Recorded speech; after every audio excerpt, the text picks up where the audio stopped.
13 News Now begins with breaking news. Updating that breaking news, an act of terror in New York City. At least 8 people are dead after a driver plowed through a bike path near the World Trade Center Memorial in New York City. Several more people are hurt. You're looking at a live picture of the scene. Here's what we know so far.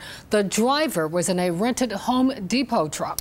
Police say after the driver crashed into bicyclists and people on the path, he got out of the van, started screaming, and pulled out 2 fake guns. Police shot that suspect. He is now in custody. Look for more coverage of this breaking news on World News tonight. It starts right after 13 News Now at 6. Big shakeup for Chesapeake Public Schools. New attendance zones will kick in next September. The school board unanimously passed the changes last night. Here's a map of the 2 high schools and the 4 middle schools affected by the switch. The changes are complicated, but if your student needs to go to a different school, you will get a letter in the mail. Some parents are outraged by the change. Reporter Allie Weatherton is live at Great Bridge High School with reaction. David, I went into several neighborhoods this afternoon and spoke to lots and lots of families. Some people don't even have kids in the school system, and they say they're going to be affected possibly by the resale value. And people say last night's meeting was distraught. There's nothing worse that you can do to a parent than say the decision is not yours when it comes to your child. And Marguerite McNair says that's what the Chesapeake School Board did to her last night.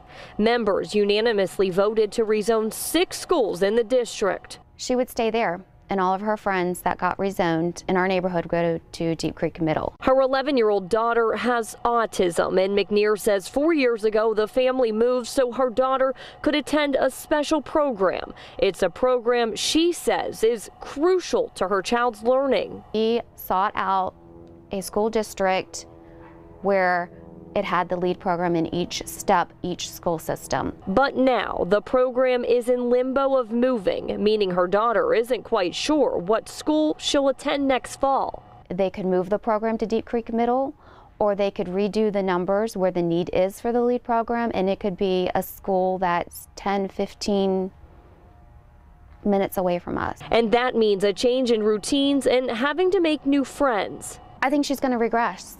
I think she's going to regress socially and academically. I reached out to the school. A spokesperson told me they need to assess the programs like McNair's daughter attends. They'll look at the enrollment and space before determining where exactly the program would be located. So when you flip-flop these kids around all the time, you're hurting them. Now, McNair says she wants to know as soon as possible what school her daughter will be attending next fall. Her biggest fear is she won't find out till next summer. Live in Chesapeake, Allie Weatherton, 13 News Now. Now, some students can't avoid changing schools. Rising sophomores, juniors, and seniors affected by the changes can stay at their current school until they graduate, but they have to find transportation on their own. Buses will not take these students to school. Academy students are also not affected. To take a closer look at the new attendance zone maps, go to 13newsnow.com. The attempted prison break in Elizabeth City has claimed another life. Wendy Shannon, a correctional officer, died last night at a hospital. 2 other employees, Veronica Darden and Justin Smith, were also killed after inmates allegedly attacked them and set fires in the prison back on October 12th. Reporter Jemmy Lee talked to the district attorney to see how this new development will affect the case. District Attorney Andrew Womble will seek yet another indictment for the 4 inmates accused in a deadly prison break attempt. Yesterday morning, these men were indicted on a slew of charges, including 2 counts of first-degree murder for the deaths of Veronica Darden and Justin Smith. But later that evening, Correctional Officer Wendy Shannon, who had been in the hospital since the attack on October 12th, died from her injuries. And now a 3rd indictment of first-degree murder will be sought on December 4th. We will proceed to grand jury. But there is a possibility of a 4th indictment for first-degree murder. That's because maintenance worker Jeffrey Howe is still in the hospital. We certainly don't want to end up having to do a 4th indictment. We hope that Mr. Howe makes it. The new developments further complicate this case. There are additional facts that need to be proven. The DA's office is now in the process of making a decision on seeking the death penalty.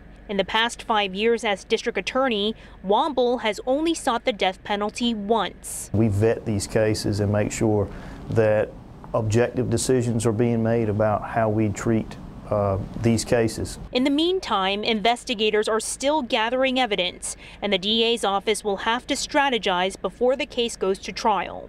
The difficult task here will be keeping this case here in Pasquotank County. This is a small, tight-knit community, and many people here are connected to people who work at the prison, so selecting a jury will be very tough. In Pasquotank, I'm Jemmy Lee, 13 News Now.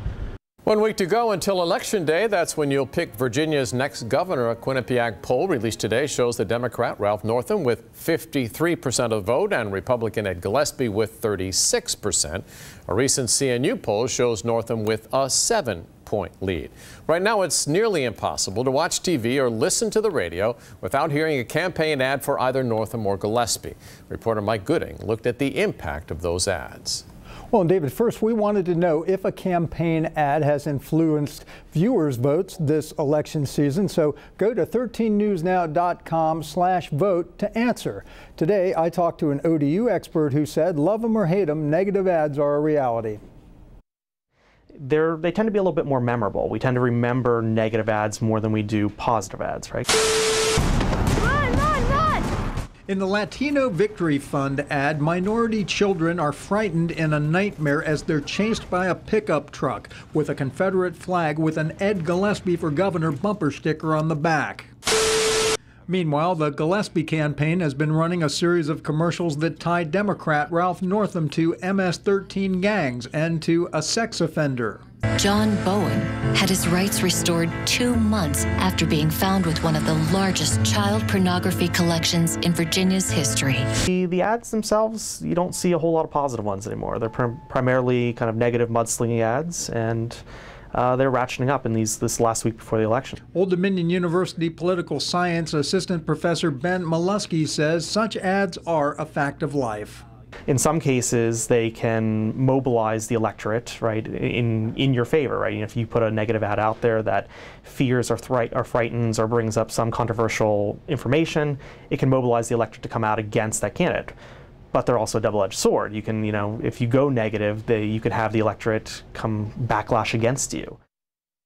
And the candidates, as you might guess, have pretty strong feelings. Ralph Northam called Gillespie's ad despicable. And today, Gillespie said the Latino Victory Fund ad is a new low in politics here. Reporting live, Mike Gooding, 13 News Now. All right, Mike, we asked if campaign ads influenced your vote this election season, and a majority of you said no. Be ready for our next live poll. Download the 13 News Now app to your smartphone or a tablet.